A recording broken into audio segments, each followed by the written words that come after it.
分报税季节要到啊，财政部公布这个鼓励的税改，还有所得税税制优化的方案，总共有5大新的规定，分别是所得税税率调整、鼓励所得扣税选择，要调悬扣除额标准、调整基本生活费保障，以及放宽健保费列举扣除的要件。除了有这新规定以外，安尼要安怎报税才会省钱？来看阮的报道。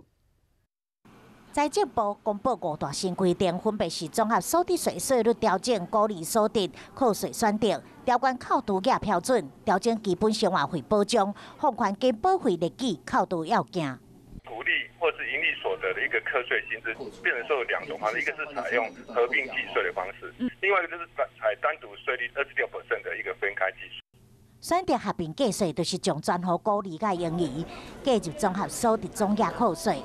按全户股利甲盈余合计金额8.5%计算，会当抵减税额，每一户会当抵减金额上最8万。分开计税就是全户股利以及盈余，无计入综合所得总额，以全户股利以及盈余合计金额，按照26%单一税率分开计算，再搁加其他类别所得的应纳税额加总来计算。会计师建议，总所税率伫30%以及40%两个级别的纳税义务人，选分开计税比较较适。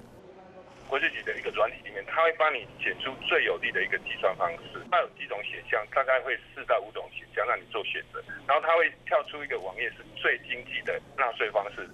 另外，因为扣除额调悬，单身族的年收入伫40.8万以下。无生囡仔年收入伫81.6万以下，以及有收入伫123万2千以下，有2个未满5岁子女的4个人的家庭，拢会使免缴税。